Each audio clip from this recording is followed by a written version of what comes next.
파리 생제르맹이 또 한 번 유럽 축구의 가장 높은 자리에 올랐습니다.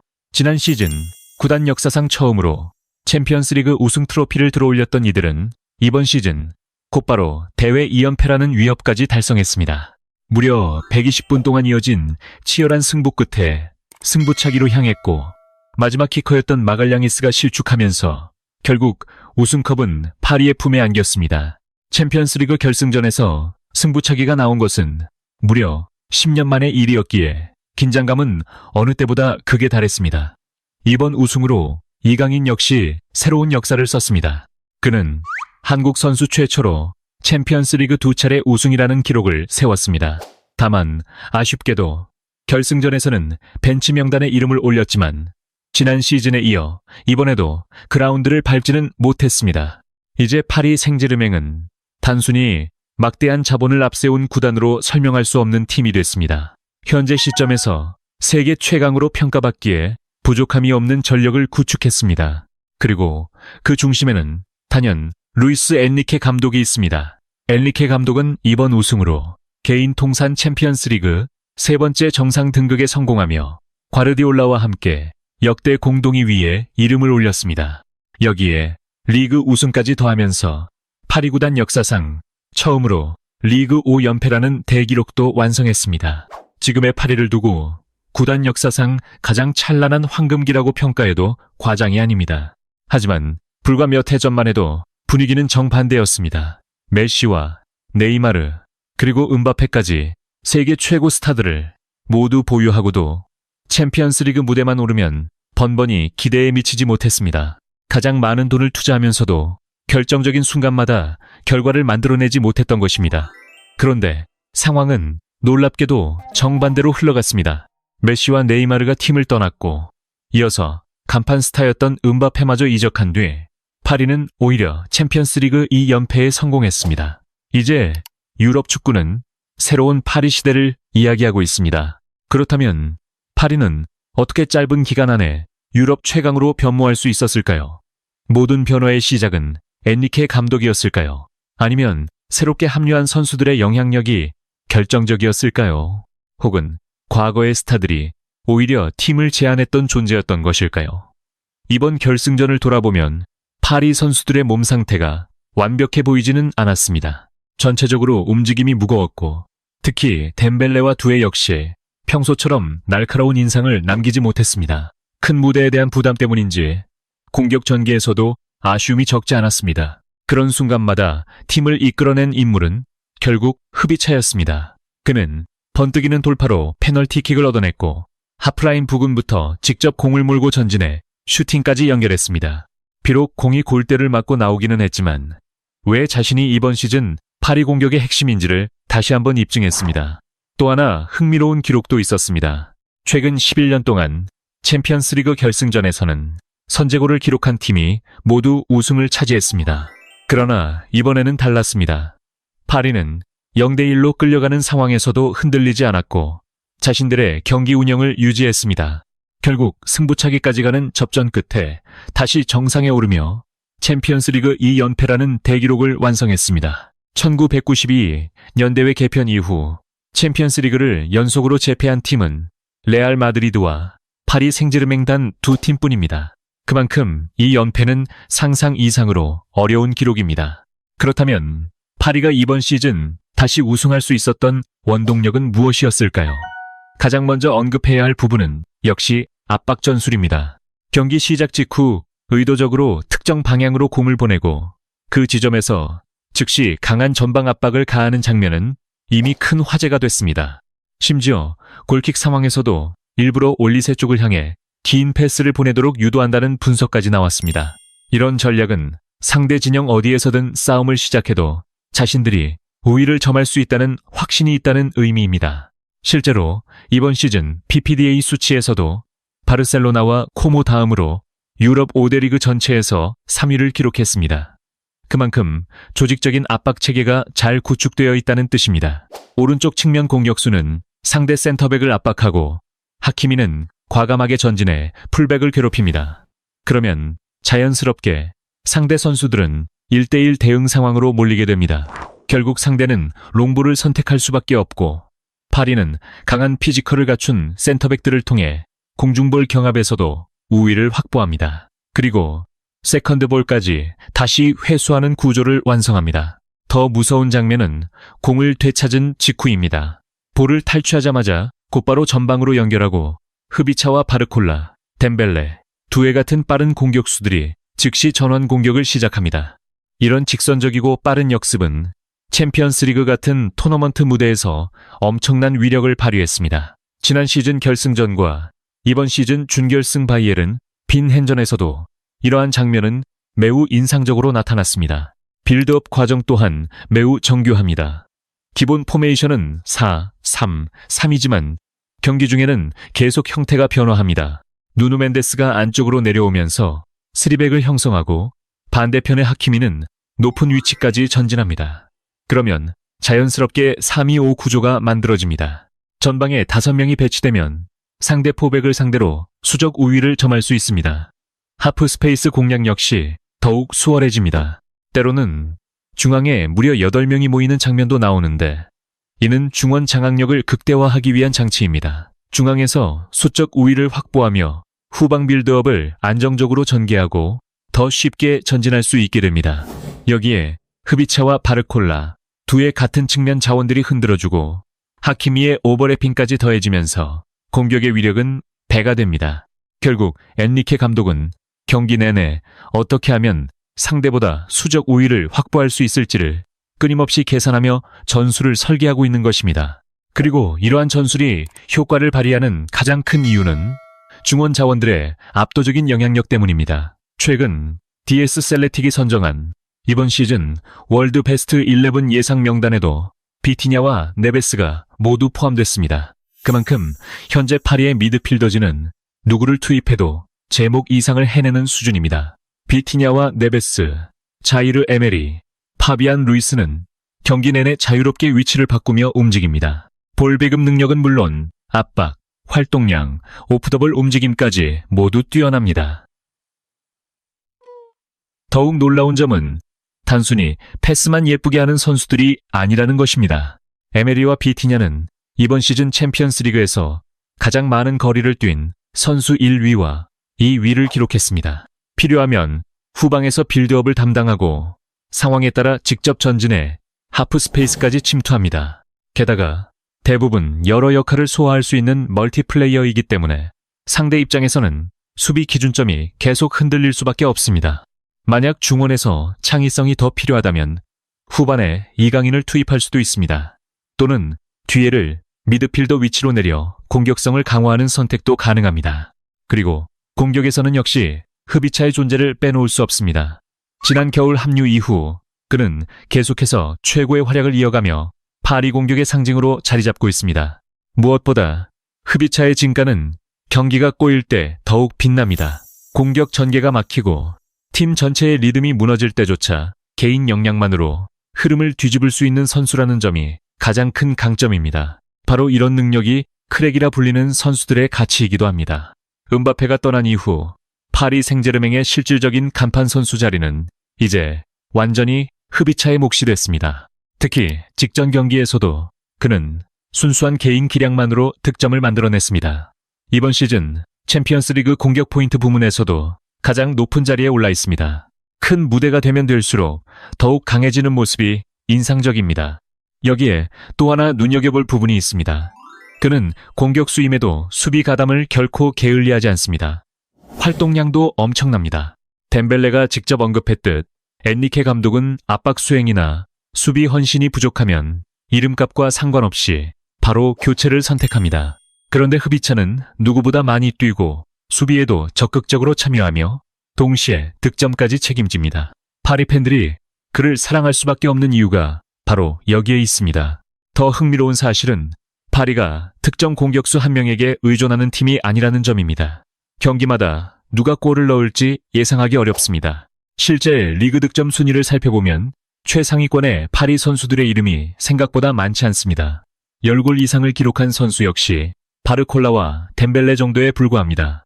그런데 팀 전체 득점 수치를 보면 이야기가 달라집니다. 파리는 리그 최다 득점팀입니다. 이는 곧 어떤 선수가 출전하더라도 득점 생산이 가능하다는 뜻입니다. 덴벨레는 부상으로 일부 경기를 놓쳤지만 중요한 순간마다 자신의 클래스를 증명했습니다. 두에와 바르콜라 또한 프랑스 대표팀 공격진 가운데 월드컵 멤버로 선발될 정도로 높은 평가를 받고 있습니다. 공격과 중원이 강한 것은 이미 잘 알려져 있습니다. 그렇다면 수비는 어떨까요? 오히려 수비진 역시 세계 최고 수준이라는 평가를 받고 있습니다. 앞서 언급된 월드베스트 11 예상 명단에서도 가브리엘을 제외한 수비진 3자리에 누누 멘데스, 마르키뇨스, 하키미가 이름을 올렸습니다. 리그 기록도 압도적입니다. 이번 시즌 단 29실점만 허용했습니다. 경기당 1실점에도 미치지 못하는 수치입니다. 리그 최소 실점 기록이며 클린시트는 무려 18차례를 달성했습니다.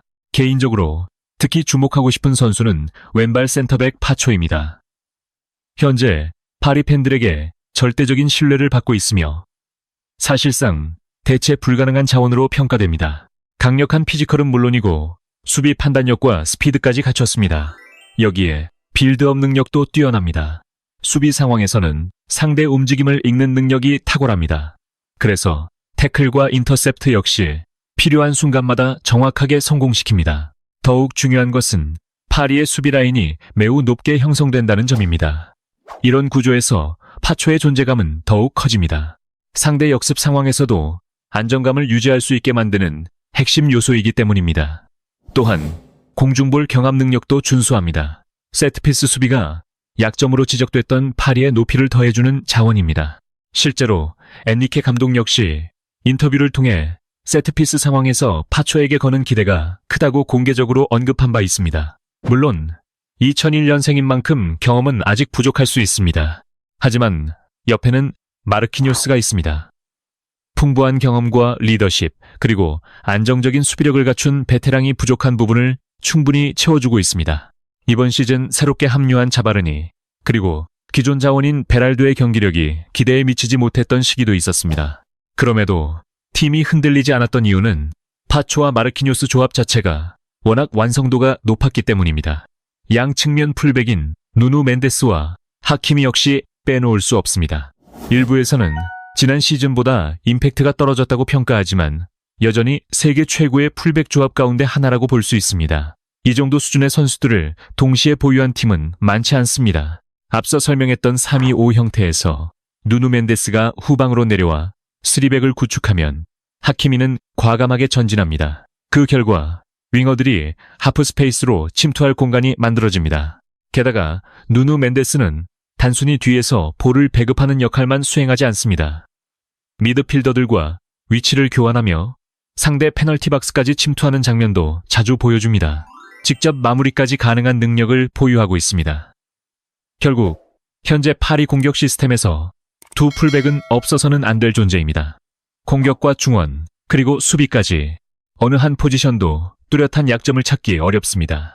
모든 선수들이 최소한 자신의 역할 이상을 수행하고 있습니다. 그래서 지금의 파리를 바라보면 현대 축구가 추구하는 방향을 가장 완벽하게 구현한 팀이라는 생각이 듭니다. 가장 진보적이고 가장 현대적인 축구를 보여주고 있으며 그 결과가 바로 챔피언스 리그 2연패로 이어졌습니다. 여기에 리그 차원의 지원 역시 무시할 수 없는 요소였습니다.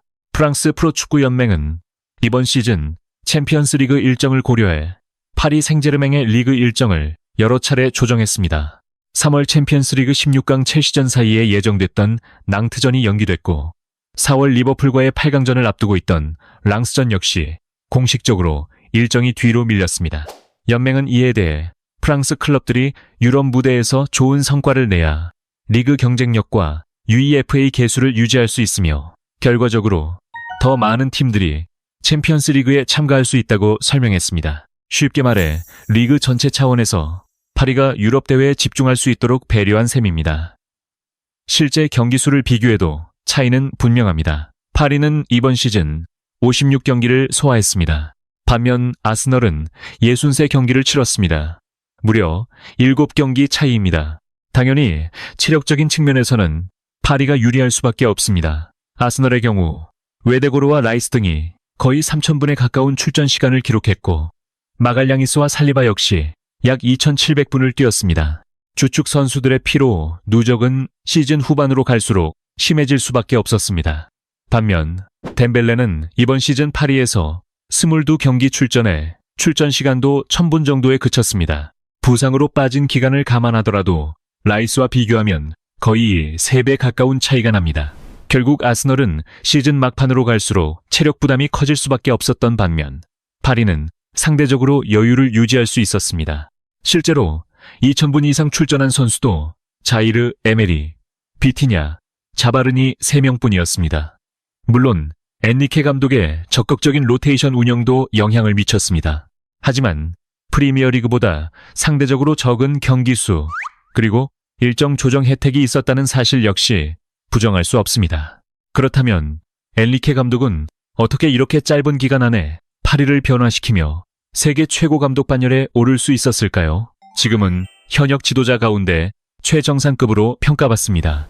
트래블을 2차례 달성하며 과르디올라와 함께 사실상 최고 수준의 업적을 쌓았습니다. 현대 축구의 흐름을 가장 잘 읽는 감독이라는 찬사도 받고 있습니다. 그러나 초창기 평가만 해도 분위기는 전혀 달랐습니다. 바르셀로나에서 첫 트래블을 이뤘을 당시에도 많은 사람들은 성공의 주역이 감독이 아니라 MSN, 즉 메시와 수아레스, 네이마르라고 주장했습니다. 세 선수의 압도적인 재능이 더 높은 평가를 받았던 것입니다. 스페인 대표팀 시절에는 비판이 더욱 거셌습니다. 지나치게 경기를 통제하려 한다는 지적이 끊이지 않았습니다. 실제로 월드컵 일본전에서는 점유율이 무려 82%였음에도 패배했습니다. 모로코전 역시 77%의 점유율을 기록했지만 유효 슈팅은 단 1개에 그쳤고 결국 탈락했습니다. 공은 오래 소유했지만 상대를 위협하지 못했다는 비판이 쏟아졌습니다. 오히려 상대 입장에서는 수비하기 쉬운 축구였다는 평가까지 나왔습니다. 선수 기용 역시 논란의 대상이었습니다. 로드리를 센터백으로 배치했고 바르셀로나 시절부터 신뢰했던 부스케츠를 원볼란치로 계속 활용하면서 적지 않은 비판을 받아야 했습니다. 부스케츠는 뛰어난 선수였지만 나이가 들면서 활동 범위와 기동력 문제를 감추기 어려웠습니다. 그런데 엔리케는 파리에 부임한 뒤 완전히 다른 지도자로 변하기 시작했습니다. 물론 시작부터 호평을 받은 것은 아니었습니다. 지난 시즌 초반만 해도 팬들의 불만은 상당했습니다. 선발 명단은 매 경기 달라졌고 선수들의 역할도 끊임없이 변화했습니다. 이강인만 보더라도 오른쪽 윙어부터 중앙 미드필더 역할까지 여러 위치를 오가며 뛰어야 했습니다. 당시에는 비판의 목소리가 적지 않았습니다. 도대체 팀의 방향성이 무엇인지, 엔리케가 추구하는 축구가 무엇인지 의문을 제기하는 시선도 많았습니다. 실제로 챔피언스리그 무대에서 아스널, 아틀레티코 마드리드, 바이에른 베넨에게 패배했고 순위 역시 리그 페이지 15위까지 추락했습니다. 하지만 시즌 중반을 넘어서면서 상황이 달라지기 시작했습니다. 흩어져 있던 조각들이 하나씩 맞춰지며 팀이 완성되어 갔습니다. 그리고 바로 이 시점이 엔리케 감독이 가장 크게 달라진 순간이었다고 볼 수 있습니다. 과거의 엔리케는 선수들을 자신의 전술 틀에 맞추려는 성향이 강했습니다. 그러나 지금은 접근 방식이 다릅니다. 기본 구조는 유지하지만 그 안에서는 선수들에게 상당한 자유를 부여합니다. 선수 개개인의 움직임을 세세하게 통제하기보다 전체적인 시스템을 유지하면서 각자가 가장 잘할 수 있는 선택을 하도록 유도하는 방식입니다. 다시 말해 틀은 존재하지만 그 안에서는 창의성이 살아있는 것입니다. 예를 들어 누누 멘데스가 전진하고 하키미가 중앙으로 이동하며 측면 미드필더가 바깥 공간으로 빠져나가더라도 팀의 기본 형태는 무너지지 않습니다. 큰 구조는 그대로 유지된 상태에서 수많은 위치 교환이 발생합니다. 그래서 파리의 경기를 보면 매우 자유롭게 움직이는 것처럼 보입니다. 하지만 동시에 혼란스럽다는 느낌은 전혀 들지 않습니다. 질서와 자유가 공존하는 축구를 구현하고 있기 때문입니다. 사실 이런 시스템을 만드는 것은 결코 쉬운 일이 아닙니다. 자유롭지만 조직적이고 유연하면서도 체계적인 구조를 구축하는 것은 스포츠뿐 아니라 일반 조직에서도 쉽지 않은 과제입니다. 흥미로운 점은 엔리케가 선수단 전체에 하나의 명확한 원칙을 공유했다는 것입니다. 바로 언제나 자유로운 선수를 찾으라는 철학입니다. 이 원칙 아래 선수들은 끊임없이 생각합니다. 어디로 움직여야 더 편하게 공을 받을 수 있을지, 어떤 움직임을 해야 동료가 더 자유롭게 플레이할 수 있을지를 말입니다. 결국 선수들은 각자 따로 행동하는 것이 아니라 같은 목적을 향해 유기적으로 움직이게 됩니다. 그리고 바로 이러한 부분이 이번 시즌 파리의 강력한 조직력과 팀워크를 만들어낸 핵심 요소였습니다. 한편 파리 생제르맹이 우승할 때마다 빠지지 않고 등장하는 주제도 있습니다. 바로 음바페 억제기 논쟁입니다. 정말 음바페가 팀의 발전을 막고 있었던 존재였을까요? 현재 파리가 가장 크게 달라졌다고 평가받는 이유 중 하나는 특정 스타가 팀보다 더 큰 영향력을 행사하지 않는다는 점입니다. 지난 2011년 카타르 자본이 구단에 들어온 이후 파리는 세계적인 슈퍼스타 영입에 엄청난 투자를 이어갔습니다. 하지만 여기에는 단순히 강팀을 만들겠다는 목표만 있었던 것은 아닙니다. 당시 카타르는 2022년 월드컵을 앞두고 국가 이미지와 대회의 홍보 효과를 높이기 위해 축구 산업에 막대한 자금을 투입했습니다. 그 결과 질라탄, 티아고 실바, 카바니, 디마리아, 네이마르, 음바페, 메시, 라모스까지 이름만 들어도 화려한 선수들이 한 팀에 모였습니다. 지금 돌아보면 그런 전력을 갖추고도 챔피언스리그 우승을 차지하지 못했다는 사실이 오히려 더 놀랍게 느껴질 정도입니다. 최소 한 번쯤은 정상에 올랐어야 한다는 평가도 많았습니다. 실제로 국내 리그에서는 꾸준히 우승을 차지했습니다. 하지만 유독 유럽 최정상 무대에서는 마지막 한 걸음을 넘지 못했습니다. 그런데 공교롭게도 메시와 네이마르가 떠났고 여기에 음바페마저 팀을 떠난 이후 파리는 곧바로 챔피언스리그 2연패를 달성했습니다. 물론 네이마르와 음바페의 능력을 부정할 수는 없습니다. 네이마르는 173경기에서 118골과 77도움을 기록했습니다. 음바페 역시 308경기 동안 256골을 넣었습니다. 경기당 득점은 0.83에 달했습니다. 파리를 이끌었던 선수라는 사실은 의심할 여지가 없습니다. 현재 구단 역사상 최다 득점 기록 역시 음바페의 몫이며 리그 득점왕도 무려 6년 연속 차지했습니다. 기록만 놓고 보면 시대를 대표하는 슈퍼스타들이 맞습니다. 하지만 축구는 결국 11명이 함께 뛰는 스포츠입니다. 특히 현대 축구에서는 더욱 그렇습니다. 단 한 명만 압박에 소극적이어도 전체 시스템이 흔들릴 수 있습니다. 문제는 메시와 네이마르, 음바페 모두 수비 기여도가 높은 유형은 아니었다는 점입니다. 공격에서는 위협적이었지만 수비 단계에서는 다른 선수들의 부담이 커질 수밖에 없었습니다. 중원 선수들은 더 넓은 범위를 커버해야 했고 수비수들 역시 훨씬 많은 공간을 책임져야 했습니다. 게다가 슈퍼스타가 많으면 또 다른 문제가 생깁니다. 강한 개성과 자존심이 충돌할 가능성이 높아지는 것입니다. 실제로 네이마르와 음바페는 파리 시절 후반부에 관계가 원만하지 않았습니다. 페널티킥을 둘러싼 갈등도 여러 차례 화제가 됐습니다. 또 공격진에 지나치게 많은 자금을 투입하면 파이낸셜 페어플레이 규정을 고려해야 하기 때문에 후방 보강에는 제약이 생깁니다. 결국 스쿼드 전체 균형이 무너질 수밖에 없습니다. 그 결과 전방 스타들이 부진한 날에는 팀 전체가 흔들리는 구조가 만들어졌습니다. 그래서 파리는 월드컵 이후 완전히 새로운 방향을 선택했습니다. 이름값보다 젊음, 헌신, 다재다능함을 우선시하기 시작했습니다. 이강인, 바르콜라, 두에, 네베스, 흡이차 같은 선수들이 대표적인 사례입니다. 현재 스쿼드의 핵심 자원 대부분이 이런 유형으로 구성되어 있습니다. 실제로 챔피언스리그 결승전 선발 명단의 평균 연령은 24.9세였습니다. 이는 역대 최연소 결승 선발 라인업 기록이었습니다. 젊은 선수들이 많다 보니 에너지가 넘칩니다. 압박 강도 역시 엄청납니다. 심지어 덴벨레마저 적극적으로 전방 압박에 참여합니다. 과거의 파리에서는 보기 힘들었던 장면입니다. 한때 화제가 된 영상도 있었습니다. 엔리케가 음바페를 직접 설득하며 더 높은 단계로 성장하려면 수비와 압박에 참여해야 한다고 강조하는 모습이었습니다. 최고의 선수가 되기 위해서는 팀을 위해 뛰어야 한다는 메시지였습니다. 그러나 결국 음바페는 그 길 대신 레알 마드리드를 선택했습니다. 현재의 파리는 특정 스타 한 명이 중심이 되는 팀이 아닙니다. 팀 전체가 하나의 유기체처럼 움직입니다. 엔리케 감독 역시 같은 취지의 발언을 남긴 적이 있습니다. 이제 파리 생제르맹은 어떤 개인보다 위에 존재하는 팀이라는 것입니다. 누구도 팀보다 우선할 수 없다는 의미입니다. 그리고 지금 선수단은 모두 그 철학 아래 하나로 묶여 있습니다. 어쩌면 이 한 문장이 지금의 파리를 가장 정확하게 설명하는 표현일지도 모릅니다. 과거의 파리가 스타들이 모인 팀이었다면 현재의 파리는 팀 자체가 스타가 된 집단입니다. 결국 오늘날의 성공은 단순히 돈을 많이 투자한 결과만으로 설명할 수 없습니다. 오히려 예전보다 화려한 이름은 줄어들었습니다. 개인의 명성만 놓고 보면 과거 스쿼드가 더 강력했습니다. 그런데도 팀은 더욱 강해졌습니다. 엔리케는 한층 유연한 지도자로 변했고 파리 생제르맹은 조직력을 최우선 가치로 삼는 팀으로 진화했습니다.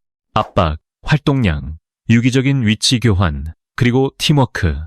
현대 축구가 중요하게 여기는 요소들을 가장 잘 구현하고 있는 팀이 바로 현재의 파리입니다.